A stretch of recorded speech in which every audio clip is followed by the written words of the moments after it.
প্রিয় দর্শক, আসসালামু আলাইকুম। প্রতিদিনের নিয়মিত অনুষ্ঠান প্রাইম টকে স্বাগতম। সবসময়ের মতো আজও আমাদের মাঝে একজন অতিথি এসে উপস্থিত হয়েছেন। তিনি একাধারে একজন সামাজিক ব্যক্তিত্ব, সমাজসেবক এবং উদ্যোক্তা। আমাদের সাথে আছেন ফুডস বাঙালি ফুডস এর স্বত্বাধিকারী জনাব মাহবুবুল হক। আমরা মাহবুবুল হক ভাইয়ের সাথে তার উদ্যোক্তা জীবনের গল্প শুনবো, তার সামাজিকতার যে আরো বিস্তৃত অধ্যায় আছে সেগুলোর গল্প আপনাদের সামনে উপস্থাপন করার চেষ্টা করবো। তো আমরা সরাসরি চলে যাচ্ছি মাহবুবুল হক ভাইয়ের কাছে। আসসালামু আলাইকুম। কেমন আছেন ভাইজান? আচ্ছা, অনেক পরিচিতি আপনার শুনলাম, কথা বললাম। আসলে সমাজে চলতে গেলে অনেকগুলো কাজ করতে হয়, আর সামাজিক যুগে সামাজিকতা মেনটেন না করে চলাও যায় না। প্রাইম টক, কথার গভীরে সত্যের সন্ধানে। Presented by MBTV Bangla. আমরা শুরু করব আপনার উদ্যোক্তা জীবন নিয়ে। আসলে এখন অনেকেই উদ্যোক্তা হতে চান। চাকরি পাশাপাশি কেউ চাকরি থেকে ইস্তফা দিয়ে আসতে চান। কেউ চাকরি করতেই চান না, উদ্যোক্তা হতে চান। তো আপনার কাছে আপনার পরিচয় দিয়ে আপনি আপনার উদ্যোক্তা জীবনের যে চ্যালেঞ্জ গুলোর সম্মুখীন হয়েছিলেন সেগুলো নিয়ে আলোচনা করবেন। আমি একটা চাকরি করি। তার পাশাপাশি একটা উদ্যোক্তা জীবনে হুম, প্রবেশ করা। আর ব্যবসা আমি অনেক আগে থেকেই করি। আমার ছোট একটা দোকান ছিল। হুম, হুম, সেটা প্রায় ৪-৫ সাল থেকে হবে। আ তো একটা সময় আব্বা মারা যায় ২০১৬ সালে। মারা যাওয়ার পরে এই দোকান কন্টিনিউ করার আমার হয়নি। কিসের দোকান ছিল সেটা? এটা আমি ছোটখাটো মুদির দোকানের মতো মুদির ছিল দোকান, আরকি। Grocery shop. এটা এটা কোন এলাকায়? এটা platinum Khalishpur. Khalishpur platinum jute মিলের ওখানে। জি। তো এটা পরে আমার যারা শুরু করি মূলত এটা দিয়েছিলাম যে আমার অনেক আগে থেকেই ব্যবসার দিকে একটা মন হুম, হুম, আরকি। হুম, হুম। এরপরে ভাবলাম যে একটা দোকান নেই। তখন একটা দোকান কিনেছিলাম। আর পরে চিন্তা করলাম যে আব্বা চাকরি করতো। আব্বা রিটায়ারমেন্ট দেওয়ার পরে দোকানে বসলে তার যে একটা সময় কাটানোর যে জায়গাটা এটা হবে। হুম, হুম, হুম। সেটা মনে করে আমি দোকানটা শুরু করলাম। আ তো আব্বা ২০১৬ সালে মারা যায়। মারা যাওয়ার পরে অ্যা দোকানের কন্টিনিউ আমার ওই বসার মতো সময় হচ্ছিল না। যেহেতু আমি ওই সময় বিভিন্ন সামাজিক কাজে যুক্ত হয়ে পড়ছিলাম এবং খুব ব্যস্ততার মধ্যে ছিলাম। চাকরি আবার আচ্ছা। সামাজিক কাজে সময় দেওয়া। আর তখন একটা ব্লাড ব্যাংক ছিল। হুম, হুম। ২১ আলো ব্লাড ব্যাংক। এটা ওই সময় ২১ এর আলো। হ্যাঁ, হুম, ওইটার আমি প্রতিষ্ঠা করি এবং ওইটার আমি সাধারণ সম্পাদক হিসেবে কাজ করছি। এবং ওই সময় আমার বেশ ব্লাড নিয়ে কাজ করতাম। অনেক ক্যাম্পেইন, অনেক স্কুল কলেজে আমার ক্যাম্পেইন থাকতো এবং ব্লাড নিয়ে কাজ করতাম। যে কারণে ব্যস্ততার মধ্যে ছিলাম। যে কারণে আমার ওই দোকানে বসার মতো সময় ছিল না। আমার একটা লক্ষ্য ছিল যে মানুষের সেবা করব। হুম, হুম। আর এটা মূলত আমি আমার ফ্যামিলি থেকেই আমি মূলত এই শিক্ষাটা পাই। আমি ছোটবেলায় দেখছি যে আমার মাকে যে কোনো অ লোক সাহায্যের জন্য আসলে হুম, হুম। তাকে আগে একসময় কিন্তু বাসা থেকে পুরনো কাপড়-চোপড় দেওয়া হতো। হুম, হুম। চাল সহযোগিতা গৃহস্থের এবং জিনিসপত্র, হ্যাঁ, হাঁড়ি-পাতিলও দেওয়া হ্যাঁ, হতো। হ্যাঁ, এগুলো দেওয়া হতো। এটা মাকে দেখছি এগুলো দিত হুম, হুম। আরকি। আর আরেকটা জিনিস দেখছি সেটা এখন দেখি না। সেটা হচ্ছে অ্যা বিশেষ করে যারা মহিলা বৃদ্ধ বা যারা সাহায্যের জন্য আসে হুম। তাকে শুনতো যে তার কেমন অবস্থা বা হ্যাঁ, হ্যাঁ। কি সমস্যাটা কারণে কি? সমস্যা এইটা শুনতো। এই জিনিসটা আমার এখনো মনে পড়ে। আর মূলত ওই দেখেই আমার ভিতরে এই জিনিসটা আরকি গেঁথে কাজ যায় করে যে কাজ সামাজিক করেছে। সেবামূলক কাজ করা। সেই ছোটবেলা থেকে আমিও ওই যদি কোনো অসহায় লোক দেখতাম, আমি বাসায় নিয়ে আসতাম। আচ্ছা। আবার অনেক সময় দেখা যাচ্ছে আমরা তো সাধারণত চাউল ১ পট বা ০.৫ পট এভাবেই ০.৫ পট বা তার কম দেওয়া হয়। হুম, হুম, অনেকে হুম। আছে। আমি কি করতাম কি ওই ব্যাগে এনে মানে ৪-৫ পট দিয়ে দিতাম। এটা নেশা করতাম। কিন্তু মা কখনো হুম। মানে বিতৃষ্ণা হতেন বেজে না হতো না, কিংবা রাগ হতো না। মানে অনেক সময় হাসতো যে আমি কি করি মানে পাগলামি দেখি আরকি। এই জিনিসটা আমি মায়ের কাছ থেকে মূলত আমি শিখছি, রপ্ত করেছেন। রপ্ত করেছি আরকি। এরপর থেকে এলাকায় ধরেন গাছচারা লাগানো, মানুষের আপদ-বিপদে দৌড়ানো, কেউ অসুস্থ হয়ে গেলে তার চিকিৎসার জন্য সাহায্য সহযোগিতা উঠানো, হুম, এই ধরনের কাজ আমি করতাম। এখনো পর্যন্ত করি। মানে ওই সময়টা আমি এইগুলো করতাম আরকি। এলাকায় একটা আ ক্লাব ছিল, উদয়ন ক্লাব। ওইটার ৯৮ সালে আমি যতদূর মনে পড়ে সদস্য হই। আ কিন্তু এখানে যে কাঙ্ক্ষিত যে কার্যক্রম সেটা আমার কাছে এ মানে যেরকম ভাবছিলাম সেরকম ভাবে কাজ আ করা সম্ভব হয়নি। তো কিছুদিন ছিলাম সদস্য। এরপরে অ্যা আমার মতো করে আমি আমার কিছু ছেলেপেলে ছিল। আমার ছোট ভাই-বন্ধু ছিল এদেরকে নিয়ে আমি এই এই কাজগুলো করতাম। আর একটা আ আ এই খেলাধুলার ছিল আমার টিম ছিল। ওই টিমের কিছু সদস্য ছিল। ওদের নিয়ে আমার এই কার্যক্রমগুলো ছিল আরকি। আমার সাথে মনির ছিল, নয়ন এরকম আর কয়েকজন ছিল। ওদেরকে নিয়ে আমি কাজগুলো করতাম। তো এরপরে একটা সময় আমি আনসার গ্রাম প্রতিরক্ষা বাহিনীর এই সদস্য হই। কারণ এখানে এর একটা ভলান্টিয়ার সংগঠন, এবং এই সংগঠনে দেখা যাচ্ছে যে ট্রেনিং করে সদস্য হতে হয়। তো আমি 10 দিন, সম্ভবত 10 দিন বা 14 দিনের একটা ট্রেনিং করছিলাম, করে সদস্য হই। এরপরে 2004 সালের দিকে হচ্ছে আঙ্গা প্রজেক্টের একটা উদ্যোগ প্রশিক্ষণ গ্রহণ করি। এরপর 2004 সালেই আমি যুব নাগরিক ফোরাম নামে একটি সংগঠন খুলনায় এটা শুরু হয়। নাগরিক ফোরাম এটা আমাদের সিনিয়র সংগঠন, এটা খুলনায় নাগরিকদের অধিকার নিয়ে কাজ করে। এর পরপরই যুব নাগরিক ফোরামের জন্ম হয়। তখন থেকেই আমি এই সংগঠনে যুক্ত, এবং 2006 সালে আমি মহানগর আহ্বায়ক হই, এবং 7 সালের নির্বাচনে আমি যুব নাগরিক ফোরাম খুলনা মহানগর চেয়ারপারসন নির্বাচিত হই। অদ্যাবধি আমি দায়িত্ব পালন করেছি, করছিলাম, এবং আমাদের প্রথম 2টা নির্বাচন হওয়ার পরে আর কোনো নির্বাচন সেভাবে হয়নি। এরপরে আমাদের যে ফান্ড আসতো সেটা না আসার কারণে আমাদের কার্যক্রমটা অনেকটা স্লো হয়ে যায়। এরপর ব্যক্তি উদ্যোগে আমরা কার্যক্রমগুলো করি।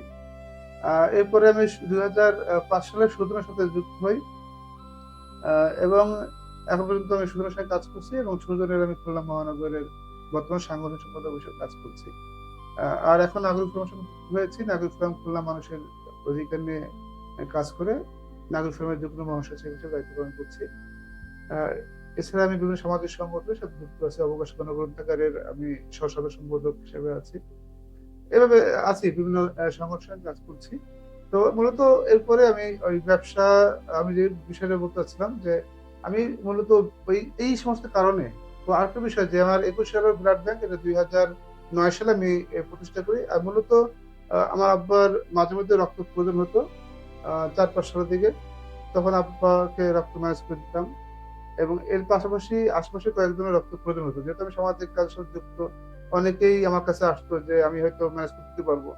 অনেক কষ্ট হতো রক্ত ম্যানেজ করতে। অনেকেই রক্ত ম্যানেজ করে দিয়েছি। আমার একটা লক্ষ্য ছিল যে আমি আমার মা, বাবা, বিশেষ করে মার কাছে বেশি গল্প শুনতাম যে যারা দুনিয়ায় ভালো কাজ করে তার পরকালে তারা পুরস্কার পাবে। এবং আমি ছোট থেকে নামাজ পড়তে পছন্দ। আর ইসলামিক যে নিয়ম নীতি এগুলো মানার চেষ্টা করতাম। যে কারণে আমার মায়ের যে কথাগুলো যে ভালো কাজ করে পরবর্তীতে রেজাল্ট পাওয়া যাবে, এর ফল পাওয়া যাবে, সেই হিসাবে আমি ভালো কিছু কাজ করার চেষ্টা করতাম সকলের জন্য। আর সেই সুবাদে আমি একটা সিদ্ধান্ত নিলাম যে আমি একটা ব্লাড ব্যাংক করি, যেহেতু মানুষের চাহিদা আছে, অনেকের প্রয়োজন, অনেকে রক্ত জন্য মারা যায়, এরকম আমি অনেক দেখেছি আর কি। তখন আমি একটা সিদ্ধান্ত নিলাম যে আমি আল্লাহর সন্তুষ্টির জন্য এবং পরকালে যাতে করে আমার একটা জান্নাত পেতে পারি, সেই লক্ষ্যে মূলত আমার এই ব্লাড ব্যাংকের কার্যক্রমটা হাতে নিয়েছিলাম। 21 সালের ব্লাড ব্যাংক, আমার সাথে অনেকে যুক্ত ছিল, এবং আমরা ধারাবাহিকভাবে বেশ ভালোভাবে কাজ করছিলাম। করোনাকালীন সময়েও আমাদের কার্যক্রম ছিল। এরপরে যেহেতু আমার এটা মিল এলাকা, প্লাটনাম মিলস এলাকায় হচ্ছে আমার অফিস, বা ওইখানে আমি থাকি, এবং ওইখানে আমার অনেক ডোনার ছিল, অনেক ভলান্টিয়ার ছিল। মিল বন্ধ হয়ে যাওয়ার পরে একটা হচ্ছে মিল বন্ধ হয়ে যায় 2020 সালে জুনে, জুলাই 2 তারিখে। আবার করোনার একটা ধাক্কা, এই দুই মিলে এবং আমার যে সংগঠনের খরচ, এটাও সবকিছু মিলে আর তেমন আগাইতে পারিনি। পরে আমার সংগঠনের কার্যক্রম একটা চলে হয়ে আসে। এখন খুব নরমালি কাজ চলছে। আবার ইচ্ছা আছে যে আগামী জানুয়ারিতে আবার এই ব্লাড ব্যাংক কার্যক্রম শুরু করবো। মূলত আমার একটা ইচ্ছা হচ্ছে একটা খুলনা বৃদ্ধাশ্রম, একটা ব্লাড ব্যাংক, এবং একটা বৃদ্ধাশ্রম শুরু, একটা হাসপাতাল থাকবে। আর কিছু সামাজিক যে কার্যক্রম, এটা আমি চলমান থাকবে। এরকম কিছু বিষয় নিয়ে আমি কাজ করছি। ইনশাল্লাহ আগামী বছর থেকে আবার এটাকে আবার অ্যাক্টিভ ভাবে শুরু করবো। ঠিক। মাহবুব ভাই, আপনার বর্ণাঢ্য কর্মময় জীবন শুনলাম। অনেকগুলো সংগঠন করেছেন, জড়িত ছিলেন, সামাজিক সেবা করছেন। তো ব্যবসা উদ্যোগ যেটা নিলেন, বাঙালি ফুডস, এটাকে এখন কন্টিনিউ করছেন? হ্যাঁ, যেহেতু এটা আমি 16 সালে আমার দোকান বন্ধ হয়ে যাওয়ার পরে বন্ধ করে দিই বা বিক্রি করে দিই দোকানটা আমি। এরপরে 2020 সালে আমি আবার এই উদ্যোক্তা জীবনে আর কি প্রবেশ করি। আচ্ছা। অর্গানিক ফুড নিয়ে কাজ করি।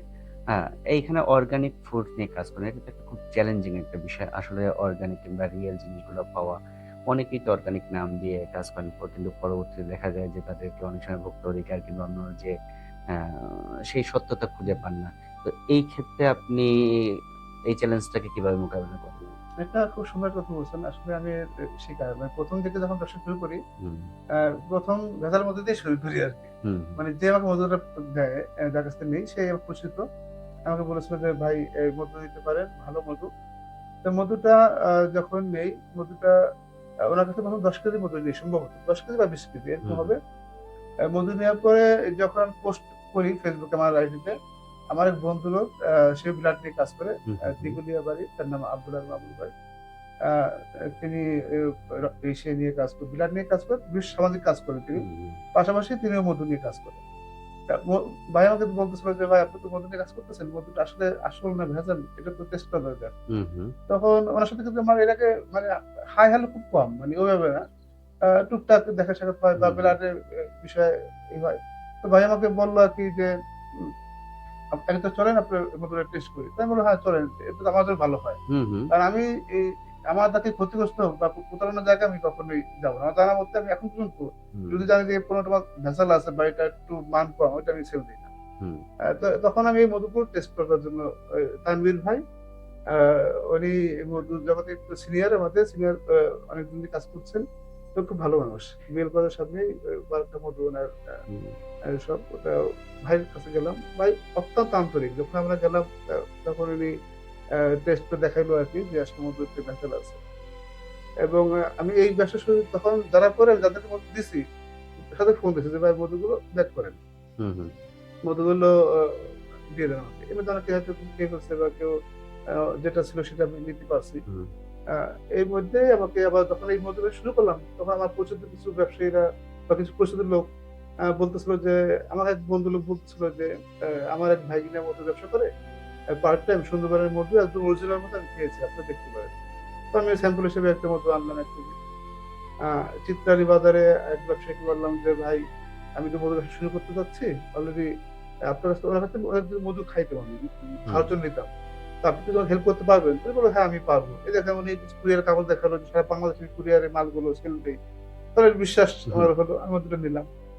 আ এরকম আরো একজন আমাদের পরিচিত তার কাছে মধু নিলাম। আবার ভাই তানভীর ভাইয়ের কাছে গেলাম যে, "ভাই এই মধু টেস্ট করে দেখান।" আবার দেখি যে চিত্রালী বাজার থেকে যে মধুটা নিলাম, ওই মধুর ৪ ভাগের ১ ভাগ মধু পাওয়া গেছে। আর ৩ ভাগ মধু নাই। আর আমার এক বন্ধু লোক মানে পরিচিত আরকি, তার ভাইগনা যে মধুটা সেল করে সুন্দরবনের মধু, টোটালি মধু নাই মধুর মধ্যে। তো আসলে আমি খুব ইসের মধ্যে পড়ে গেলাম। ঠিক আছে? তো আমি যে সেই ও ভাইকে বললাম যে, "আপনার ভাইকে যে মধু দিচ্ছে, মধুটা আসলে মধু নাই।" হ্যাঁ? টোটালি মধু নাই। তো চিত্তরের যে লোকটার কাছ থেকে মধু নিলাম, ওনার কাছে গেলাম যে, "ভাই আমি তো আপনার আপনি বলছিলেন যে মধু আ ভালো মধু, তা দেখলাম যে মধু ৪ ভাগের ৩ ভাগ মধু নাই। তো বলল যে, "পাইছেন তো কিছু?" আমি বললাম, "হ্যাঁ।" তো ওটুকু পাইলেই চলবে। এই ছিল তার বক্তব্য। এর পরবর্তীতে আমি আরো কয়েকজনের কাছ থেকে যখন আমার ব্যবসা শুরু করতেছি, আমার যখন পরিচিতিটা বেড়ে যাচ্ছে, তখন মানে যারা মধু বিক্রেতা এরকম কিছু সোর্স আমার কাছে আসতে লাগলো। আর তখন আমি সিদ্ধান্ত নিলাম যে মধু আমি টেস্ট পরীক্ষা না করে মধু সেল করব না। যেহেতু আমি আমার একটা মনে আমি আমার চেষ্টা করি যে আমার মাধ্যমে কেউ ক্ষতিগ্রস্ত না হোক বা কষ্ট না পাক। আমি এই বিষয়টা খুব যত্ন সহকারে চেষ্টা করি করার জন্য। আর আমি তো সামাজিক কাজ করতেছি। কেউ যদি বলতে না পারে যে, "মা তুমি আমাকে কি মধু দিলা বা কি কোন রাইট, দিলা?" রাইট। এটা বললেই তো আমার জন্য লজ্জা। এটাই তো আমার জন্য কষ্ট। সেটাই, সেটাই। আমি এই জায়গা থেকে আমি জবাবদিহিতার ক্ষেত্র হ্যাঁ, থেকে স্বচ্ছতা থাকা এই দরকার। জায়গা থেকে আমি বলি এখন আমি মধু নিলেও মধু আমি সেল দিই না। আমার মধুকে টেস্ট করতে হবে। আর তানভীর ভাই যেহেতু আসলে তার দরজা আমার জন্য খোলা, খুবই ভালো মানুষ। তিনি আমাকে এ এ বলছেন, "ভাই যখন প্রয়োজন হয় আপনি আসবেন সমস্যা নেই।" এরপর আমাদের একটা চাচা সম্পর্ক হয়। উনার কাছ থেকে মধু আমি অবশ্য নিতাম। উনাকে বললাম যে, "চাচা দাম যা হোক, দাম নিয়ে সমস্যা না। হুম, হুম, আপনি ওকে অরিজিনাল মধুটা দিবেন।" ঠিক আছে। মধু নিলাম নিয়ে আপনার মধু কিন্তু টেস্টে দিলাম। আমি কিন্তু সেল দেই নাই। টেস্ট নিয়ে দেখি যে এ এর মধ্যে সম্ভবত একজনকে সময় সেল দিয়েছিলাম সম্ভবত। যেহেতু বিশ্বাসের জায়গা থেকে সে আমাকে কিন্তু খারাপ মধু দেবে না। আমি বলছি হুম, দাম হুম, বেশি হুম, দেবো। হুম, দাম নিয়ে সমস্যা না। হুম, দাম আমি দেব। কিন্তু আমাকে ভালো মধু দিবেন। রাইট। তো বলল ঠিক আছে। সুন্দরবনের মধু নিলাম। সেটা টেস্টে দিলাম। সেখানে দেখে যে টেস্টে এই আচ্ছা ভেজাল। টেস্টটা আপনারা কিভাবে করছেন? এটা এটা তো আসলে ওই মাইক্রোস্কোপ দিয়ে প্রাথমিকভাবে এটা করা যায়, ধরা যায় যে ধরা যায়। হ্যাঁ, মানে যারা টেস্টে ভেজালটা কি ধরা পড়ে? ভেজালে আসলে মধুর ভিতরে পোলেন বা কিছু আছে যে যখন মাইক্রোস্কোপে দেয় তখন মধু একেকটা মধু একটা বীজের ভিতরে ডিজাইনের মতো আসে। হুম, হুম, হ্যাঁ? বা কিছু পোলেন বা কিছু কি বলে মানে আমি যেটা বলতে চাচ্ছি মধুটার ভেজালটা কিভাবে করে? ও ভেজাল যেটা করে হচ্ছে এটা হচ্ছে বিভিন্ন খাবার সিরাপ আছে, এক পদের সিরাপ বা এখন তো চিনির সময় একসময় ছিল, এখন এখন সিরাপ আছে। ওই সিরাপটা আসলে মধুর মতোই দেখতে, কিন্তু আসলে মধু না এটা। আচ্ছা। আরো কিছু কেমিক্যাল মিক্স করে, এখন তো ওই সমস্ত মিক্স করে মধু মধু মনে হয়। হুম, এখন বর্তমানে দেখবেন যে ফেসবুকে দেখবেন যে 2 কেজি মধু 700 টাকা, 2 কেজি মধু 1000 টাকা, হুম। Delivery free. আসলে মধু কি এত সস্তা? সেটাই বললাম, হ্যাঁ, মধু তো মানে ভালো মধু পেতে হলে ভালো দাম দিতে হবে। এখন তো আমরা আসলে যারা ইউজার আছি, হ্যাঁ, হ্যাঁ, যারা খেতে যায়, তারা তো এক্সাম্পল ওইটাকে দিই যে ভাই ওরা 700 টাকা 2 কেজি বেচলে আপনি কিভাবে 1400 টাকা কেজি নেন কেন? হ্যাঁ, বর্তমানে যারা ভালো ব্যবসায়ী, মানে আমি হুম, তো জানি যারা মানে পিওর মধুগুলো দেয়, তাদের কিন্তু খুব সমস্যা আছে। যেহেতু 1 কেজি সুন্দর মধু যদি বিক্রি করতে হয় 15 টাকা সেল দিতে হবে। হুম। এখন সেই যদি কেউ বলে যে 1 কেজি সরিষা মধু সুন্দরবনের মধুর সঙ্গে 1 কেজি কালোজিরা ফ্রি মধু ফ্রি, সাথে ডেলিভারি চার্জও ফ্রি, ওরে বাবা! তাহলে 1 কেজি কালোজিরা ফ্রি মধু 1200 টাকা দাম, ধরলাম 1000 টাকা। হুম, সুন্দরবনের মধুর দামও ধরলাম 1200 টাকা, হুম, কত 2200 টাকা হয়। ডেলিভারি চার্জ আছে 150 টাকা। হুম। সেই মধু যদি আপনাকে 1000 টাকা দেয় বা 1200 টাকা দেয় বা 1500 টাকা দিচ্ছে, তাহলে আপনি বুঝতে হবে যে মধুটা আসলে ভেজাল। মধু তো এত সস্তা মানে দর্শক, আমরা আসলে ব্যাপারটা মধু নিয়ে আসলে অনেক তেলেসমাতি কারবার হয়। আর সবচেয়ে বেশি ভেজাল হয় মধুতে বাংলাদেশে, বাংলাদেশের প্রেক্ষাপটে, এবং আরো বেশি বেশি ভেজাল হয় সুন্দরবনের মধুতে। অনেক মানে নাম সুন্দরবন, কাজে বান্দরবন। হ্যাঁ, হ্যাঁ, তো সেটাই। কারণ সুন্দরবনে যে হারে মাঝে মাঝে দেখি ট্রলারে করে চিনির বস্তা ধরা পড়ে, সুন্দরবনের মধু কাটতেছে, মহুয়া ট্রেনে চিনির বস্তা। তো কি মধু কি এটা মৌমাছিদের খাওয়ানোর জন্য নিয়ে যায় হ্যাঁ, নাকি? এটা কি ধরেন সুন্দরবনের যে প্রত্যেকটা ফুলের মধ্যে একটা সময় থাকে। হ্যাঁ। ধরেন শীতকালে সরিষা ফুলের মধুর সময়। হুম। এরপরে দেখা যাচ্ছে যে ধনিয়া ফুলের মধু সিজন। সুন্দরবনে তো ধনিয়া ফুল নেই। না, এরপরে অনেকে কালোজিরা ফুলের মধু। মানে সুন্দরবনের মধুটা আসতেছে আপনার কেওড়া, গর্জন। হ্যাঁ, এপ্রিল মে জুন এই সময়টা হ্যাঁ। আছে সুন্দরবনের মধুটা। তো ওই সময়ের পরে যে সময়টা, তখন ওই যারা মধু চাষ করে হুম, মধু তো খামার যারা মধু আর কি, আমরা ওরা চাষের মধু বলি, হুম, ওরা তো খামারের মধু যেটা। এখন তারা তো ওই তারা যে মধু, এটার মধ্যে খুব ভালো মধু। হুম, এখন এই যে মৌমাছিগুলো তারা চাষ করতেছে বা তারা পালন করতেছে, হুম, হুম, তাদের মধ্যে খাবার প্রয়োজন। আর হুম, এই মৌমাছির যখন সুন্দরবনের মধুর সিজন চলে যায়, তখন তারা কি হবে? হুম, হুম। তখন কিন্তু ওই বস্তা বস্তা চিনি যারা নিয়ে যাচ্ছে এই খাবারটাই তারা কিন্তু মানে মধুরে খাওয়াচ্ছে, মধুকে পোকাকে খাওয়াচ্ছে, খাওয়াচ্ছে। করে খাওয়াচ্ছে। কিন্তু এটাকে অনেকে কিন্তু বিষয়টা বোঝে না। বা এই যে আপনার এই এখন কিন্তু সুন্দরবন সিজন নেই এখন। হুম, হুম। তো এই সময় যে যারা এই মৌমাছিগুলো পালন করছে, তারা কি খাবে? তাদেরকে চিনিটা খাওয়ায়। চিনিটা খাওয়ানো হয়। কিন্তু এটা অনেকে বোঝে না। এটা হুম, অনেকে ওই যে যারা ভিডিওতে ছেড়ে দিচ্ছে, এই দেখেন বস্তির বস্তা এই সেই। হুম। মানে আমার কাছে তখন ওটা ইয়া ছিল যে চিনি নিয়ে কি করে? কি করে? এই যে আসলে এটা ওইভাবে আরকি। মানে এটা এটা আহ, একটু মানে যে মৌমাছিকে বেঁচে থাকার জন্য যে বেঁচে থাকার ব্যাপারটা, জন্য। ওদের খাবার। হ্যাঁ, হ্যাঁ, হ্যাঁ। আচ্ছা, একটা জিনিস আমরা খেয়াল করছি, যে যখন অনেক উদ্যোক্তা হতে চায়, প্রোডাক্ট চয়েসের দিক দিয়ে তারা এই মধু, ঘি কিংবা এই ধরনের অর্গানিক প্রোডাক্ট গুলো চয়েস করে আসতে চায়, এটার কারণ কি? এটা কারণ একটা হচ্ছে কি যে এখানে টিকে থাকাটা কিন্তু চ্যালেঞ্জিং ব্যাপারটা। চ্যালেঞ্জিং, কিন্তু অনেকে এটা জানে না। এই যে আমি যে বিষয়টা বললাম যে হুম, আমি প্রথম থেকে এখন পর্যন্ত যদি কোনো কিছু কোনো আমার সন্দেহ হয়, বর্তমানে খুলনা যে নিরাপদ খাদ্য কর্তৃপক্ষ আছে, হুম, যিনি কর্মকর্তা, জেলা কর্মকর্তা মোখলেসুর রহমান স্যার, হুম, অত্যন্ত ভালো মানুষ। মানে সে মানে সৎ ব্যবসায়ীদের মানে পরামর্শ দিচ্ছে, মানে যাতে পণ্য ভেজাল না করে। এই জন্য আমাদের বিভিন্ন সব পরামর্শ দিয়ে থাকে, এবং তিনি আমাদের যে কোনো বিষয় যদি আপনার কোনো পরীক্ষা প্রয়োজন হয়, আমাদের কাছে মধু, ঘি বা যা আছে বা হুম, হুম। হলুদ মরিচ যা আছে নিয়ে আসবেন, আমি আপনাদেরকে বিনামূল্যে টেস্ট করে দেবো। বাহ! তার যে একটা সহযোগিতা মানে বিশাল, সে আমাদেরকে সাপোর্ট দিচ্ছেন। না, আমাদের খুলনারই। খুলনারই, বর্তমান খুলনা যিনি ওনার আছেন, অফিসটা কোথায়? ওনার হচ্ছে হচ্ছে কাকলি প্রেস, হুম। ছোট মির্জাপুর, ওই গলিতে আর কি, আচ্ছা, ওইখানে আচ্ছা। তার অফিস। খুব ভালো চমৎকার মানুষ। তো এখানে যে তারা সহজে চলে আসতে চায়, তো দেখা যাচ্ছে কি অনেক ব্যবসায়ীরা আছে যে তারা প্যাকেটিং করে দিচ্ছে, দেখা যাচ্ছে যে আপনার আহ, আমি একজন নতুন উদ্যোক্তা, হুম। আপনি রিপ্যাকিং হ্যাঁ, যেটা হ্যাঁ, করতেছে, বাজার থেকে কিনছে। আমি অর্ডার নিচ্ছি, প্যাকেটিং। 5 কেজি মতো অর্ডার নিচ্ছি, আপনাকে বলেছি ভাই 5 কেজি অর্ডার নিচ্ছি, নতুন যাত্রী আমাকে দিয়ে দিচ্ছেন। হুম, হুম, মানে এই সহজে পেয়ে যাওয়াটা। আর এই মধুটা মানুষের আস্থা আছে, দীর্ঘদিন মানুষের আস্থা আছে। আর যেটা নেয় তারা, যারা আপনজন, পরিচিতজন, তারাই কিন্তু প্রথম শুরু করে। ফ্রেন্ডস এন্ড ফ্যামিলির ভিতরে। হ্যাঁ, তো সে কিন্তু সহজে এটাকে দিতে পারতেছে। সে অরিজিনাল না ভেজাল এটা কিন্তু সে টেস্ট করতেছে না। সে বিশ্বাসের জায়গা থেকে মধুগুলো সংগ্রহ করতেছে। কিন্তু এই এই জায়গাতে দেখলাম যে আমরা অনেকে মনে করি যে একটু ধার্মিক বা একটু দেখলে পেজ দেখলে বা বিভিন্ন মনে হয়। মানে আমি এই প্রশ্নটা করতে চাচ্ছিলাম, আসছি আপনার, জি। চেঞ্জ করবা মহব ভাই। অনলাইন আসলে দেখা যায় যে মধু কিংবা এই টাইপের অর্গানাইজেশন অনলাইন একটা প্রচার মাধ্যম হিসেবে ব্যবহার করে এবং সেখান থেকে কিন্তু অনেক সেলস আসে তাদের। কিন্তু একটা জিনিস লক্ষ্য করছি, এই মধু কিংবা অর্গানিক প্রোডাক্ট খাদ্যদ্রব্য নিয়ে যারা ব্যবসা করে, বেশিরভাগ একটু লেবাসের দিক দিয়ে হুজুর কিংবা ইসলামিক পোশাক আশাক পরে প্রেজেন্টেশন করে। তো এইখানে মানে এই পলিসিটা অ্যাপ্লাই করার কারণ কি? মানে নাকি এরা এটাই এদের প্রধান মানে অনেক প্রশ্ন আছে যে যারা এই মধু বিক্রি করে, মানে অনেকগুলো মধুর অ্যাড আমাদের সামনে চলে আসে, সবাই কিন্তু একটু ধার্মিক ধার্মিক এবং ইসলামিক পোশাক পরে এবং খুব সুন্দর করে মোটিভেট করার চেষ্টা করে এবং মধুকে তো বানায় ফেলছে একেবারে সেই শক্তিবর্ধকের একটা ব্যাপার, অমুক মধু সমুক মেধু সেই হিসাবে, রাতে সুখের জন্য মানে সেই হিসাবে সংসার টিকে রাখার জন্য মধু দরকার। এই ব্যাপারগুলো কতটুকু সত্যতার, এই ধার্মিকতার লেবাসটা কেন? মধুতে মধুর গুণাগুণ এটা আছে, এটা তো আমরা সবাই জানি। এটা মধু নিয়ে কোরআনে সূরাই আছে একটা, এবং আয়াতও আছে, এবং হাদিসও এর বিভিন্ন বর্ণনা আছে। একটা মানুষ যদি নিয়মিত মধু খেতে পারে, কালো জিরা খেতে পারে, রাতে আগে ঘুমাতে পারে, তাহলে কিন্তু তার কিন্তু তেমন কোনো সমস্যা হওয়ার কথা না বা হয় না। তো এখানে যারা ধার্মিকতার মানুষকে এটা বিশেষ জায়গা তৈরি করার জন্য এই এই এটা বেছে নেয়। এইটা অনেকে হয়তো হুজুর না বা ধার্মিকতা বিষয়ে তাদের জ্ঞান নাই, অভিজ্ঞতা নাই, কিন্তু তারা এই জিনিসটা বেছে নেয় তাদের ব্যবসায়িক কারণে। তার মানে হুজুর হলে যে সে তার যে আস্থা ওই তৈরি হয় মানুষের মধ্যে, এটা তারা মনে করে। এই যে অসাধু ব্যবসায়ীরা মূলত এই এই যে তাদের যে রূপটা এটা ধারণ করে যে আমাকে মানুষ তাদের সহজে বিশ্বাস করে। কিন্তু মূলত আহ, হুজুর হলেই যে মধুটা ভালো হবে আহ, বা জিনিসটা সঠিক হবে তা না।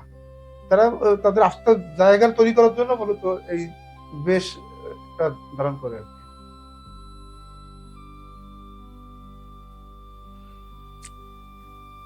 দর্শক, আমাদের সাথে আছেন একজন উদ্যোক্তা সমাজসেবক মাহবুবুল হক। আমরা তার সাথে আসলে অনেক বিষয় নিয়ে কথা বলছিলাম, এর মধ্যে মধুর প্রেক্ষাপট চলে এসেছিল। আসলে কাউকে হেয় প্রতিপন্ন করা আমাদের উদ্দেশ্য না, আমরা যেটা দেখি, যেটা কথা হয়, যেটা সমাজে মিথ আছে অনেকেরই প্রশ্ন, সেগুলো আমরা তুলে ধরার চেষ্টা করি আমাদের অতিথিদের কাছে। তার এই প্রেক্ষাপটে আমরা মধু নিয়ে অনেক কথা বললাম এবং এই যে ধার্মিকতার প্রশ্নটা আসলো, অন্যথায় এটা অন্যভাবে কেউ নেবেন না। ভাইজান, এই যে অনলাইনে বিজনেস করতে যে আহ, বড় একটা সমস্যা থাকে ফেক অর্ডার। জি। অনেকেই অর্ডার দিচ্ছেন, আপনাকে ফেক অর্ডার আসতেছে। আবার দেখা যায় যে রিটার্ন পলিসিটা এমন যে অর্ডার দিল রিসিভ করলো না। তো এটা আপনারা কিভাবে মোকাবেলা করতেছেন ব্যাপারটা? এটা হয়, এটা আসলে অনেক বিশাল দুঃখজনক, রিস্ক। অনেক দুঃখজনক। এটা ব্যবসার জন্য ক্ষতিকর। আমার আসলে কোনো বিশেষ কোনো হয়নি এটা, আল্লাহর রহমতে, কিন্তু অনেকেই হয়েছে এই ব্যাপারে। মানে আসলে অনেকে এই ফেক অর্ডার আছে বা অনেকে মধু অর্ডার করে মধু নেয় না বা গ্রহণ করে না। এটা কিন্তু যারা মূলত ব্যবসায়ী তাদের জন্য এটা অনেক কষ্টের জায়গা, অনেক লস। কারণ এটা তারা বুস্ট করে, তাদের অফিস খরচ আছে, মধুগুলো প্যাকেজিং করে যে কুরিয়ার করছে সেক্ষেত্রে খরচ আছে, যখন মধুটা নিচ্ছে না তখন ব্যাগ আসতেছে। এটা আসলে অনেক মধু ব্যবসায়ীদের আমি জানি যে যারা আহ, বেশ লসের সম্মুখীন হয়েছে এই কারণে।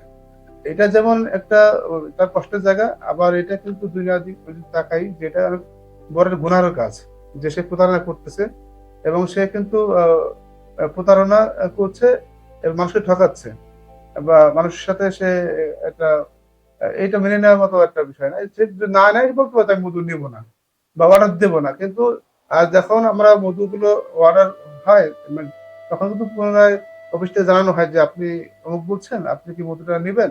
তখন কাস্টমার বলতে হ্যাঁ আমি মধু নিচ্ছি বা নেবো, তখন কিন্তু এটা কনফার্ম করা হয় অর্ডারটা, এবং তখন ডেলিভারির জন্য প্রস্তুতি করা হয় এবং তখন কুরিয়ারের মাধ্যমে মধুগুলো আমরা সরবরাহ করে থাকি। এবং পরবর্তীতে যখন এই ধরনের আসে যে ফোন দিচ্ছে কুরিয়ারে, যে রাইডার ফোন ধরতেছে না, ফোন অফ করে রাখতেছে, এরকম হয়। আবার দেখা যাচ্ছে যে ওই নামেই কেউ নাই, এমনও হয়। আর আরেকটা বিষয় এখানে বলে রাখি যে এই যে কম দামি মধু পাওয়ার ক্ষেত্রে অনেকে আছে না 2 কেজি, দেখা যাচ্ছে মধু অর্ডার দিলো, সুন্দরবনী মধুর দাম 15 টাকা কেজি। সে পরবর্তীতে ডাইরেক্ট দেখতে পেলো যে সেখানে সুন্দরবনী মধু 1 কেজির সঙ্গে 1 কেজি কলেজের ফুলের মধু ফ্রি বা 1 কেজি লিচু ফুলের মধু ফ্রি, দাম মাত্র 1200 টাকা। তখন সে করে কি যে ওই মধুটা নেয় না, তখন এই মধুটা সে সংগ্রহ করে। সে কিন্তু এমনি ভেজাল মধুটা গ্রহণ করতেছে, আর যে মধুটা আগে অর্ডার ছিল সেই মধুটা নিচ্ছে না। আর সে ভাবছে যে আমি তো এখন কম টাকায় আমি 2টা মধু পাচ্ছি বা কম টাকায় আমি ফ্রি ডেলিভারি চার্জ পাচ্ছি। তখন মূলত এই কারণে অনেক সময় দেখা যাচ্ছে যে যে ভালো যে মধুটা, যে মধুটা কোয়ালিটি ভালো সেটা নিচ্ছে না। তখন এই যে প্রতারণার ফাঁদে পড়ে সেই ভেজাল মধুটা সে সংগ্রহ করতেছে। ঠিক বলেছেন মাহবুব ভাই। আসলে এই ফেক অর্ডার কিংবা মাল রিসিভ না করার সবচেয়ে বড় চ্যালেঞ্জ অনলাইন ব্যবসায়। আসলে আমরা যারা অর্ডার দিই, অনলাইনে ক্রেতা আছে, ক্রয় বিক্রয় করতে চাই এবং অনলাইন থেকে প্রোডাক্ট সংগ্রহ করতে চাই, তারা একটু খেয়াল রাখবো অর্ডার দেওয়ার ক্ষেত্রে, যাতে আমরা সম্পূর্ণ সিদ্ধান্ত নিয়ে দরকার হলে 10টা অ্যাড দেখেন, কারণ আপনি যখন একটা অ্যাড দেখবেন এরকম আরো 10টা অ্যাড আপনার সামনে আসবে। আপনি চিন্তা ভাবনা করে কথাবার্তা বলে ফিক্সড একজনকে অর্ডার দিবেন। তাহলে দেখা যাচ্ছে যে ব্যবসায়ী সে আপনাকে ভালো জিনিস দেওয়ার চেষ্টা করবে, না হয় একজন ভালো ব্যবসায়ী হারিয়ে যায় ফেক অর্ডারের কারণে। ফেক অর্ডারটার কারণ হয় কারণ আপনার ডিসিশনহীনতা। আপনি 2-3 জায়গায় অর্ডার দেন, যে আগে যায় আপনার কাছে তারটা রিসিভ করেন, কিংবা দেখেন যে আরেক জায়গায় পেজে দাম কম, সেখানে অর্ডার দেন, আরেকটা নিতে চান না। এটা খুবই খারাপ একটা লক্ষণ, আর এর জন্য অনেকেই ভুক্তভোগী হন অনলাইনে ব্যবসা করতে যেয়ে।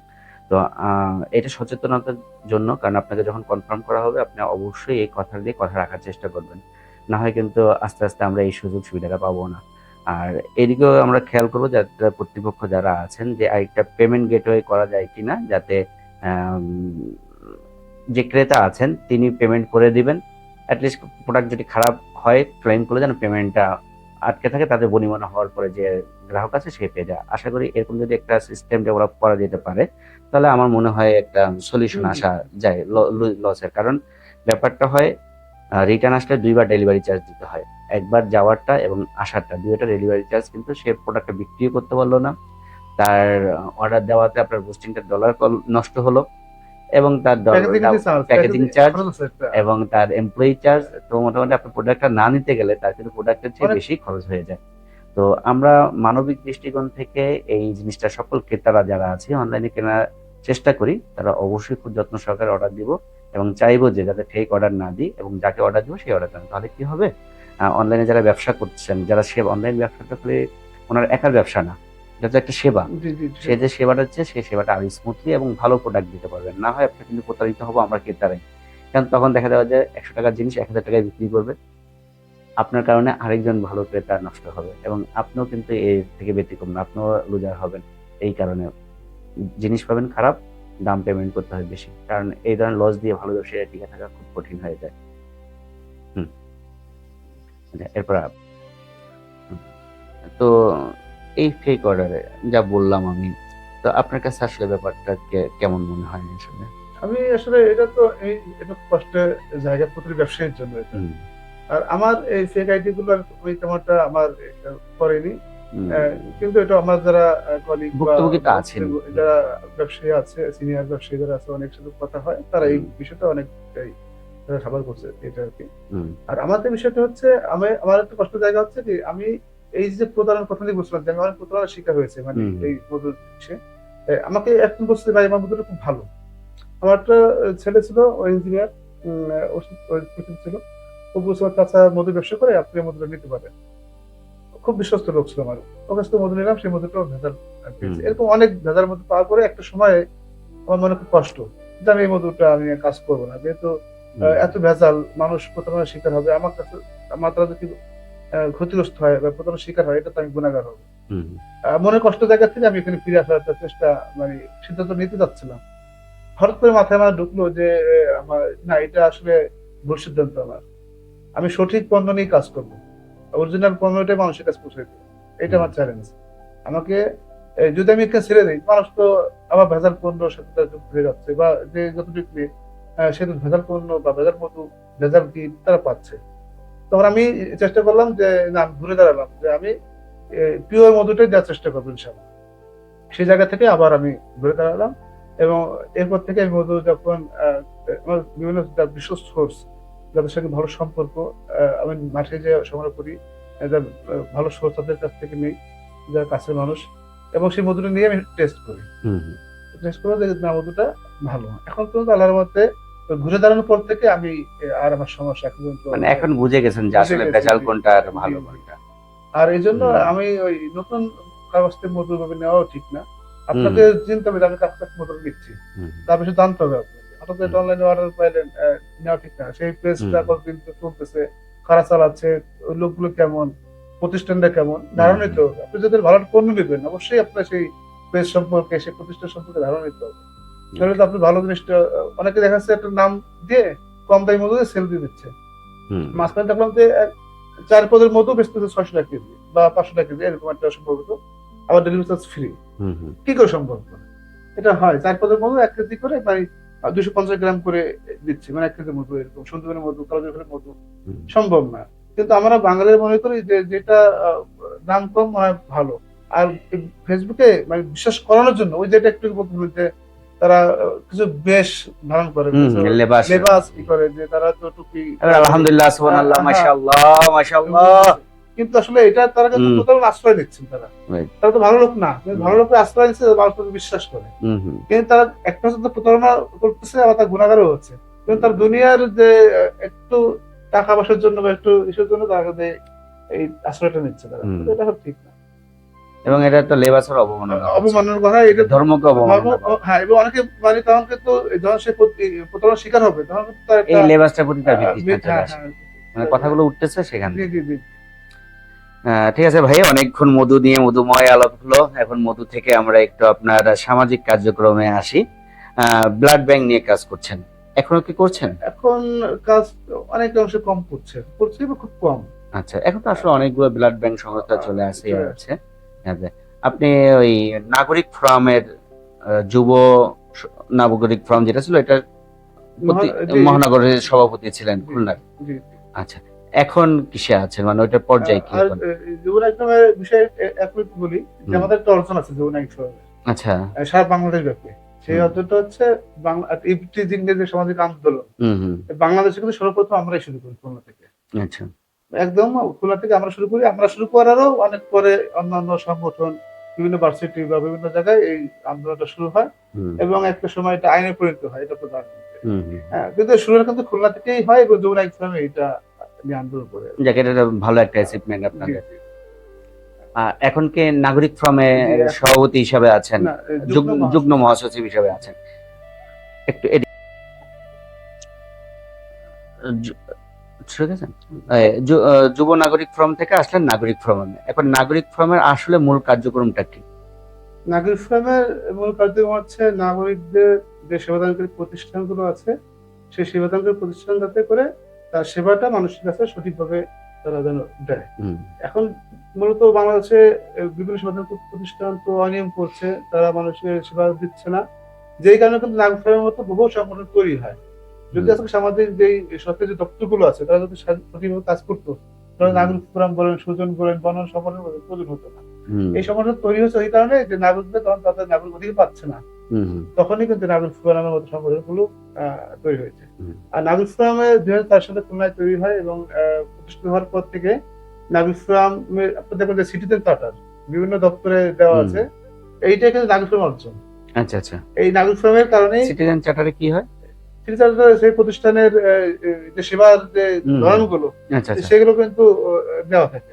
আচ্ছা, আচ্ছা। এবং অনেক জায়গায় দেখবেন সেখানে জনবল দেওয়া থাকে হুম, এবং তার তার তার কি কাজ থাকে সেটাও দেওয়া থাকে হুম, হুম। এবং সেই প্রতিষ্ঠানে কি কি সেবা দিয়ে থাকে সেটা দেওয়া থাকে। হ্যাঁ, আচ্ছা। তো মানুষ কিন্তু আপনি যদি কোনো প্রতিষ্ঠান চান, আপনি সহজে কিন্তু আপনি দেখতে পাচ্ছেন যে আসলে এই প্রতিষ্ঠানটা আপনার কি সেবা দেবে। হুম, হুম। আর যখন সিটিজেন তারা থাকে না, তখন কিন্তু মানুষের এত ধারণা থাকে না যে আসলে এখানে আমি কি সেবা পাওয়া যায়? পাওয়া যাবে। নাগরিক সমাজ সেই জায়গা থেকে দীর্ঘদিন ধরে খুলনা সিটি কর্পোরেশনের কাজ করছেন। নাগরিক সমাজ দুইটা কমিটি, একটা হচ্ছে কেন্দ্র কমিটি, মানে মহানগর মহানগর কমিটি, একটা হচ্ছে ওয়ার্ড কমিটি। 31টি ওয়ার্ডেই নাগরিক ফোরামের হুম, সদস্য আছে। 7 সদস্য করে প্রতিটি ওয়ার্ডে প্রায় 2000 সদস্য আছে খুলনায়। তো নাগরিক ফোরাম ইতিমধ্যে কিন্তু নাগরিক ফোরাম খুলনা মেডিকেল কলেজ হাসপাতালে হুম, হুম, যে ডাইরেক্টর মিটিং করেছে, আলোচনা করেছে বিভিন্ন সমস্যা নিয়ে, কেটির সাথে আলোচনা করেছে, খুলনা সিটি প্রশাসনের মাননীয় মেয়র মহোদয় তার সঙ্গে প্রশাসক তার সঙ্গে করে কথা বলেছে এবং এই ওয়াসা, এই ধরনের যতগুলো সেবা খাত প্রতিষ্ঠান আছে যেখানে অনিয়ম থাকবে, যেখানে নাগরিকরা তার অধিকার বন্ধ কর, বন্ধ কর। তো নাগরিক ফোরাম যেখানে ছিল, নাগরিক ফোরাম যেখানে দেখা যাচ্ছে যে সরকারি প্রতিষ্ঠানগুলো আছে যেগুলো নাগরিকদের সেবা দিয়ে থাকে, সেই সেবাগুলো তখন নাগরিক পাচ্ছে না, সেই জায়গাটা নাগরিক ফোরাম সোচ্চার ভূমিকা পালন করে সেই দাবিটা আনার বা সেটা সেই প্রতিষ্ঠান যাতে সঠিকভাবে কাজ করে। আমাদের নাগরিকের কাজ হচ্ছে আমরা চাই যে প্রত্যেকটা প্রতিষ্ঠান তার স্ব স্ব দপ্তর নিজ মানে যেই সেবা দেওয়ার প্রয়োজন জনগণকে সেই সেবা যেন সে দেয়। মূলত অ্যাওয়ারনেস প্রোগ্রাম, Awareness আপনাদের অ্যাওয়ারনেস প্রোগ্রাম ভোক্তা এবং সার্ভিস প্রোভাইডার জি জি দুইজনকে সচেতন করা যে আপনারা এটা দেন আর আপনারা এটা নেন, যেহেতু বুঝে নেওয়ার জন্য জবাবদিহিতার একটা ক্ষেত্র তৈরি যে হচ্ছে। জায়গায় ই করে আমরা অনেক সময় যে খুলনা পুলিশ কমিশনার তার সঙ্গেও নাগরিক ফোরাম ইতিমধ্যে তারা কথা বলছে বা মিটিং করেছে। আমরা বলতে চাই যে অনেক আগে বেশ কিছুদিন আগে নাগরিক খুলনার যে পুলিশ কমিশনার সঙ্গে জনগণের মুখোমুখি একটা সংলাপ আয়োজন করেছিলেন। সেখানে জনগণ তার যে কথা, তার যে সমস্যাগুলো সে সরাসরি পুলিশ কমিশনারকে কথা বলতে করতেছে, সে উত্তর দিচ্ছে। এই যে জায়গাটাকে তৈরি করা এটাকে নাগরিক ফোরাম করতে পেরেছে। অনেক সময় কিন্তু আমরা এক সময় কিন্তু প্রশাসন কিন্তু এই যে বর্তমান যেভাবে বিভিন্ন সংগঠনের মিটিং এ যেভাবে আসে একসময় এরকম আসতো না, সেই জায়গাটা কিন্তু খুলনাকে নাগরিক ফোরাম সেই জায়গায় তৈরি করছে। বাহ, বেশ ভালো একটা উদ্যোগ নিয়েছেন আপনারা। আচ্ছা, ঠিক আছে, ধন্যবাদ আপনাদেরকে। আপনারা যে নাগরিক ফোরাম নিয়ে কাজ করছেন, আশা করি নাগরিক ফোরাম নাগরিকদের জন্য কাজ করবে। এবং আরো একটা জিনিস কি আপনারা একটু কাজ করতে পারেন না, যে আমাদের সিনিয়র সিটিজেন যারা আছে, সিনিয়র নাগরিক যারা আছে, এদের জন্য কোনো কার্যক্রম কি আপনাদের হাতে আছে, যে তাদের যে কিছু সমস্যা থাকতে পারে সিনিয়র সিটিজেনদের, কারণ তারা তো একসময় আমরা বোঝা মনে করি, কিন্তু তাদের অনেক অভিজ্ঞতা আছে, তাদের অভিজ্ঞতাটা কাজে লাগানো যায়। তো তাদেরকে নিয়ে আমরাও তো একদিন সিনিয়র আরো হব, এদেরকে নিয়ে কোনো কাজ করছেন কিনা? সরকারের কিন্তু বাংলাদেশে মানে যে শিশু থেকে শুরু করে বৃদ্ধ সবার জন্য কিন্তু তাদের পলিসি আছে, আছে না? সরকারের বিভিন্ন দপ্তর থেকে তাদেরকে দিয়ে আছে। আমরা নাগরিক ফোরাম চাই যে যে এই যারা যে শিশুদের যারা কাজ করে, যাদেরকে যুবদের যারা কাজ করে, যারা বিরোধীদের নিয়ে কাজ করে, সিনিয়র সিটিজেন নিয়ে যারা কাজ করে, এই দপ্তরগুলো এই প্রতিষ্ঠানগুলো যাতে করে তার সেই কাজগুলো সে নিয়মতান্ত্রিক করে, তাহলে কিন্তু সবাই কিন্তু চলে আসতেছে এর মধ্যে। যারা সিনিয়র সিটিজেন তাদের যে সেবা দরকার, তাদের যে প্রাপ্যটা এটা কিন্তু পেয়ে যাবে তারা। আমরা মূলত ওই জায়গাটায় কাজ করতে চাই। আপনি আপনার প্রথম আলোচনায় বলতেছিলেন যে বৃদ্ধাশ্রম করার একটা আপনার ইচ্ছা আছে। অনেকের ভিতরে এখন আমি দেখছি, মানে দেশের কথা বললে একটা বৃদ্ধাশ্রম করবে। ব্যাপারটা কেন একটা সাংঘর্ষিক না? আসলে বৃদ্ধাশ্রমটা দায় থেকে আমরা কি উদ্যোগগুলো নিচ্ছি, নাকি আমাদের নৈতিকতার অবক্ষয় হচ্ছে? কারণ একটা বাবা মা বৃদ্ধাশ্রমে কেন যাবে, সংসারে তার সন্তানদের সাথে কেন থাকতে পারবে না? ওই চিন্তা না করে, মানে সামাজিক ডেভেলপমেন্ট কিংবা নৈতিকতার দিকে আমরা না গিয়ে বৃদ্ধাশ্রম করে তাদের কি সুযোগ দিচ্ছি না? যে মানে কেমন মনে হয় না একটা ব্যাপারটা? হ্যাঁ, আমি একটু বলি, এই যে বৃদ্ধাশ্রম এটা কিন্তু ইসলামিক কোনো স্থান নেই। হ্যাঁ, এটা একটা শব্দটা কেমন না, এটা আমরা কি ওনাদেরকে উৎসাহিত করছি না, তোমরা তোমার বাবা মাকে বৃদ্ধাশ্রম, কিংবা আমাদের ভিতরে একটা মেন্টালিটি আছে না, যে আমাকে শেষে কি করে বৃদ্ধাশ্রমে থাকবো। এই জন্য আমার জানা মতে আমি জানি যে ইসলামে এরকম স্থান নাই। কারণ সন্তান মা বাবাকে শ্রদ্ধা করবে, আবার মা বাবা সন্তানকে ছোট কোলে পিঠে করে তাকে এমন ভাবে তৈরি করবে যাতে তার একটা দায়িত্ব বোধ থাকে। কিন্তু বর্তমানে যে জায়গাটা দেখতে পাচ্ছি আমরা, যে ধর্মীয় যে অনুশাসন এটা নাই, অনেকটাই নাই। মানে এটা কি আসলে আমাদের কর্মফলের ভোগ করবো আমরা বৃদ্ধাশ্রমে যে? হ্যাঁ, এইটা ওই যেহেতু আমি যেটা বললাম যে আমি ছোটবেলা থেকে আমার মা কিন্তু বলতো যে যদি কোনো অন্যায় করি এই জন্য আমাদের জাহান্নামের আগুনে জ্বলতে হবে, সেখানে অনেক আগুন, সেখানে ফেলাই দিলে মানুষ করবে। এই ভোটে আমরা তো বড় ছিল মায়ের পায়ের নিচে সন্তান মানে এইটা নিয়ে বাবা মার সেবা করতে হবে, রব্বির হামুকা রব্বায়ানি সাগীরা, চোখের পানি বলতে হবে, সবসময় দোয়া করতে হবে, বাবা মার পালন করতে হবে। কিন্তু এখন একটা এলিট শ্রেণী এবং কি আপনিও বৃদ্ধাশ্রমে চিন্তা করতেছেন, তো ব্যাপারটা আমার কাছে কেমন যেন সাংঘর্ষিক মনে হয়। এই কারণে এইটা চিন্তা করি, মানে সরাসরি প্রশ্নটা করলাম। যেহেতু আমি বিভিন্ন সংগঠনের কাজ করি, নিজেও আমি আমার নিজের একটা প্রতিষ্ঠান আছে পরিষেবা আলো, তো আমি এই জায়গা থেকে আমি খুব আমার একটা জানা জায়গা, সমাজে বিভিন্ন জায়গায় আমার পদচারণা আছে, আমি সব সিনেমার সাথে মিশি। সেখানে যেটা আমি দেখতে পেয়েছি আর কি, আমার জানা তো কয়েকজনে আছে যে যাদের স্বামী মারা গেছে বা তার সন্তান নাই, বা সন্তান আছে সে দেখে না। এখন এই যে মা, সে কোথায় যাবে? এই দায়িত্বটা রাষ্ট্র। যে বাবা দেখা যাচ্ছে বিরুদ্ধ হয়ে গেছে, সে অসুস্থ, কিন্তু সন্তান দেখার কথা, যখন সন্তান দেখছে না, তারপর দায়িত্ব কে নেবে? রাষ্ট্র দায়িত্ব নেবে। রাষ্ট্র সমাজসেবার মাধ্যমে হোক, যেভাবে হোক রাষ্ট্র দায়িত্ব নেবে এই দেশের নাগরিকদের। কিন্তু রাষ্ট্র সেই জায়গা থেকে ব্যর্থ। রাষ্ট্র কিন্তু দায়িত্ব নিচ্ছে না, একজন সিনিয়র যিনি সিটিজেন আছে তার দায়িত্ব সে নিচ্ছে না। সে আসলে অসুস্থ বা সে বয়স অনেক হয়ে গেছে, বয়সে হাঁটতে পারতেছে না, অথবা তার দেখা কেউ নাই, তার সন্তান দেখতে পাচ্ছে না, বা তার সন্তানই নাই, এমন তো আছে যে তার সন্তান নাই, হুম তার কি হবে? তার দায়িত্ব সরকার নেবে, কিন্তু হুম সরকার নিচ্ছে, সরকার নিচ্ছে না বলেই আজকে এরকম যারা মানবিক কিছু মানুষ আছে তারা মনে করে সেই জায়গা থেকে যে সবের উদ্দেশ্য হোক, সমাজে তার কিছু করার জায়গা থেকে হোক, তারা প্রতিটা মানুষ আমরা মনে করি যে আল্লাহ পাক আমাকে সুস্থ রাখছে, ভালো রাখছে, আমার এই সমাজে একটা দায়বদ্ধতা আছে। সেই জায়গা থেকে অনেক কিন্তু বৃদ্ধাশ্রম গুলো করছে, ব্লাড ব্যাংক গুলো করছে, বিভিন্ন সামাজিক কার্যক্রম গুলো করতেছে ওই জায়গা থেকে। যাই হোক, আপনার প্রতি আমার একটা পরামর্শ থাকবে, বৃদ্ধাশ্রম না বলে অতিথিশালা কিংবা আরো কিরকম একটা নাম চেঞ্জ করি, হ্যাঁ, কারণ এই সুন্দর সুন্দর বৃদ্ধাশ্রম চমৎকার, শব্দটা হ্যাঁ। আমার কাছে কেমন যেন একটা অপমানজনক শব্দ মনে হয় আমার কাছে। না, আলহামদুলিল্লাহ এটা আপনার এই জিনিসটা খুব পছন্দ হ্যাঁ, হয়েছে। আপনি আমি একটা অতিথিশালা কি মেহমানখানা, গেস্ট হাউস, অনারেবল তাদেরকে সম্মান করা, তাহলে দেখা যায় একটা টেন্ডেন্সিও দূর হবে। কারণ আপনার উদ্দেশ্যটা হলো অসহায় যারা, জি, যাদের জি, কোনো জি। অভিভাবক নাই, না। গার্ডিয়ানলেস হয়ে পড়ছে, হতে পারে অনেকেই হতে পারে। আমরা ইয়াতে দেখলাম গত কয়েকদিন আগের খবর, নরসিংদীতে ববি আমাকে বৃদ্ধ মহিলাকে মেরে ফেললো, যে কুপিয়ে কিংবা ওর কাছে কিছু টাকা নেই। এই ভদ্র মহিলা কিন্তু হারিয়ে গিয়েছিল, মানসিক প্রতিবন্ধী। এরকম অনেক অসহায় দরিদ্র থাকে, সে শুধু বৃদ্ধ তা না, যে কোনো বয়সেরই হতে পারে। তো এরকম একটা শেল্টার, মানে মানে বৃদ্ধাশ্রম না বলে, মানে বৃদ্ধাশ্রম শব্দটা আমার কাছে কেমন লাগে, একটা সুন্দর নাম তৈরি করেন। আমার মনে হয় সেটা আপনি প্রচার করেন, যেটা আপনি সামাজিক করেন, এবং আপনাকে দেখেছেন আর কেউ, এটা আমার পক্ষ থেকে পরামর্শ। আলহামদুলিল্লাহ, মানে আমার এই জিনিসটা মাঝখানে ছিল না, মানে আমি ব্লাড নিয়ে মূলত কাজ করার চিন্তা ভাবনা ছিল। ব্লাডের জায়গায় অনেক কঠিনের জায়গা কাজ করা, এটা আসলে আমরা অনেকে জানি না। বিষয়ে আমি একটু বলতে চাই এটা, যে আমরা অনেক মনে করি কি যে এক ব্যাগ ব্লাডের জন্য ফোন দিলেই যথেষ্ট। না না না, ডোনার ম্যানেজ করার যে সংগঠন, তাকে আইনের রক্তটা নেওয়া পর্যন্ত, সংরক্ষণ অনেক করে দেওয়া বিশাল অনেক সময় রক্ত ম্যানেজ করতে পারে, অনেক সময় করতে পারে, কিন্তু তার কিন্তু তার যে দেখা যাচ্ছে আমার সংগঠনের ব্লাড চাই হতো, আপনি চাইলেন, আমি কিন্তু তখন আমি নিজে খুঁজি, আমার টিম যারা খুঁজে, তারা কিন্তু অনেক পাওয়া যায় না।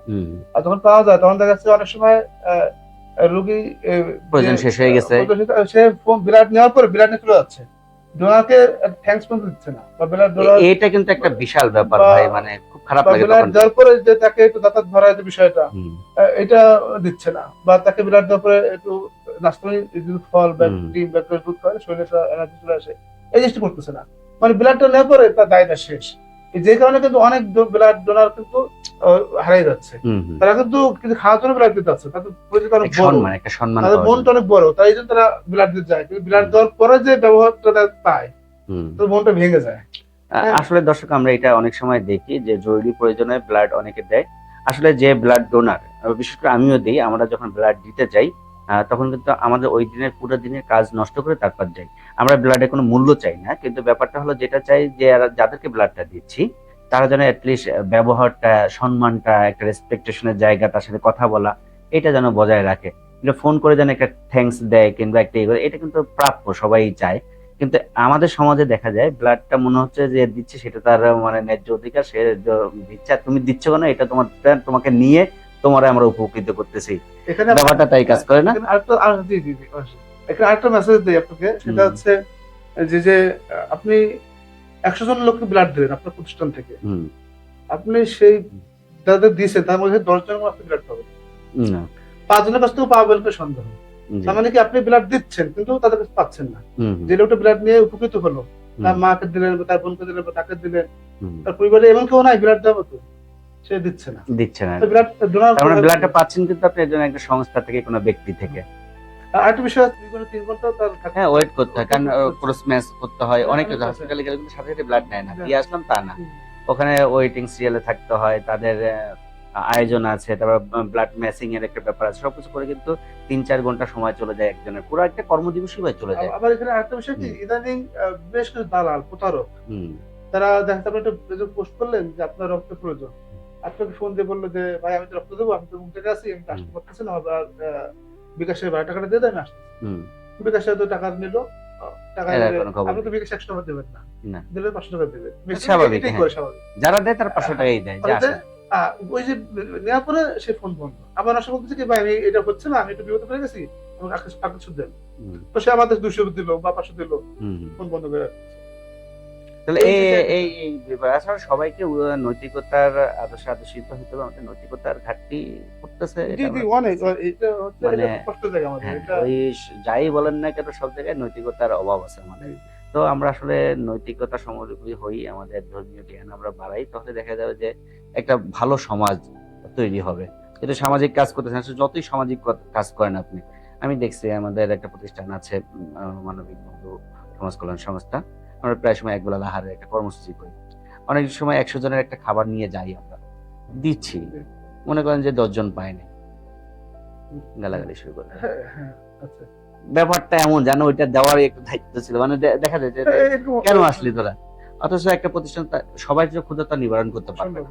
হয়তো সে একটা উদ্যোগ নিল, কিন্তু আমাদের কেউ ডোনেশন করলো যে ভাই আমরা 100 মানুষকে খাওয়াবো, ওইটা নিয়ে যাওয়ার পর দেখা যায় ওই ধরনের ইয়াতে শিকার হই আমরা।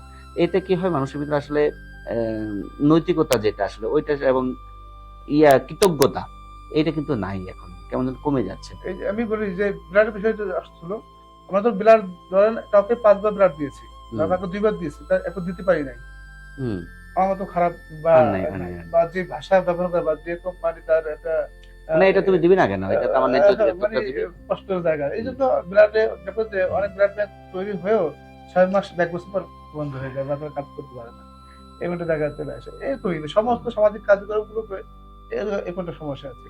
আরেকটা বিষয় বলতে দেয় সামাজিক সংগঠনের বিষয়, যে আমরা যখন সামাজিক সংগঠন করি তখন এলাকার কিছু প্রভাবশালী লোক থাকতে পারে বা বিভিন্ন জায়গায় কিছু লোক থাকে বা বড় ভাইরাও থাকে বা কেউ থাকে যে তারা সদস্য হতে চায়, বা তারা কিন্তু আসলে সময় দিচ্ছে না, শ্রম দিচ্ছে না এবং অনেক সংগঠন কিন্তু তাদের ক্ষতিগ্রস্ত হয়। এমন লোক আছে তারা যখন জয়েন করে অনেকে চলে যায়, যে এই লোক তো আসলে তো এই সংগঠন ভালো কিছু হবে না, তখন কিন্তু কিছু যারা নিবেদিত প্রাণ যারা শ্রম দেয় তারা কিন্তু এক সময় চলতে সরে যায়। আসলে অনেকে তো স্বার্থ নিয়ে আসে, তো অনেকে দেখবেন যে স্বার্থর ভিতরে একটা আছে, আমি এখানে গেলে কি পাবো, এই নিয়ে সামাজিক সংগঠন করে, মানে নিজের স্বার্থটা দেখো, যার কারণে এই ধরনের হয়। তো আসলে উচিত না এগুলা, সবাই একটু বুঝে শুনে সামাজিক কাজ করতে আসলে সামাজিক ভাবে, তখন কিন্তু আর পার্সোনাল কিছু থাকে না, তখন সব সামাজিক হয়ে যায়। তো সামাজিক কাজ করি। ধন্যবাদ মাহবুব ভাই, অনেক প্রাণবন্ত আলোচনা হলো আমাদের ভিতরে, আসলে শেষ পর্যায়ে চলে এসেছি। আপনি আমাদের দর্শকদের উদ্দেশ্যে কিছু বলুন। আসলে আমি যেটা বলতে চাই সেটা হচ্ছে আমাদেরকে দুনিয়াতে আমরা বেশি দিন বাঁচবো না, কেউ বাঁচবো না, আমাদের সময়টা খুব কম। যদি একটা উদাহরণ দিই, আখিরাতের তুলনায় দুনিয়ার সময়টা হচ্ছে একটা সময়, মানে সন্ধ্যাবেলা বা বিকেল বেলা এরকম ছোট্ট একটা সময়। প্রহর। প্রহর বা তাও না, তার চেয়েও কম। কম। তাহলে আমার কি করতে হবে, আমাকে সৎ থাকতে হবে। এক, প্রথমত হচ্ছে মানুষের জন্য কাজ করতে হবে। আমাদের মনে হয় আল্লাহর ভয় থাকতে হবে, যে যে ব্যক্তি মানুষের উপকার করে, সমাজের জন্য কাজ করে, আল্লাহ পাক তাকে ভালোবাসে। অতএব আল্লাহ সন্তুষ্ট অর্জনের জন্য আমাকে সৎ থাকতে হবে, আমাকে ধর্মীয় যে এগুলো আছে পালন করতে হবে এবং মানুষের জন্য কাজ করতে হবে, সমাজের জন্য কাজ করতে হবে। আর হালাল উপার্জন করতে হবে এবং পরিবারের যারা সদস্য আছে ছেলে মেয়ে সবাইকে হালাল পথে পরিচালিত করার জন্য তাগিদ দিতে হবে। তাহলে দেখা যাচ্ছে যে আমাদের সমাজে কোনো সমস্যা থাকবে না। তখন একদম সমস্যা থাকলে আমরা পাশে দাঁড়াবো, একটা অসঙ্গতি থাকলে সেটা তার পাশে থাকবো আমরা, বা কোনো সমস্যা থাকলে সেই সমস্যাটা সমাধান হয়ে যাবে। মানে আমাদের যদি আদর্শ পরিবার আমরা করতে পারি, তাহলে আমাদের মনে হয় না যে এই যে কোনো সমস্যা আমাদের সামনে থাকবে। আমার পরামর্শ হচ্ছে এটা, যে আমাদের সৎ থাকতে হবে, হালাল ইনকামে যে রুজি উপার্জন সেটা করতে হবে, আর ধর্মীয় অনুশাসন মেনে চলতে হবে। তাহলে ইনশাল্লাহ আমিও শান্তি থাকবো, আমার পরিবার শান্তি থাকবে, সমাজ শান্তি থাকবে। ধন্যবাদ সবাইকে। ধন্যবাদ দর্শক আমাদের সাথে থাকার জন্য। আপনিও চাইলে আমাদের অনুষ্ঠানে অতিথি হয়ে আসতে পারেন, আমাদের ইনবক্সে কিংবা কমেন্টসে যোগাযোগ করুন। ইনশাল্লাহ আপনাদেরকে আমরা ডেকে নিয়ে আসবো, আমাদের সাথে আলোচনা করবেন। আজ এই পর্যন্ত, আল্লাহ হাফেজ। প্রশ্নের গভীরে, চিন্তার নতুন আলোকে, যেখানে উঠে আসে সময়ের গুরুত্বপূর্ণ বিষয়, যেখানে মুখোমুখি হন বিশিষ্ট ব্যক্তিত্বরা, এটি প্রাইম টক, এমবিটিভি বাংলার বিশেষ আয়োজন।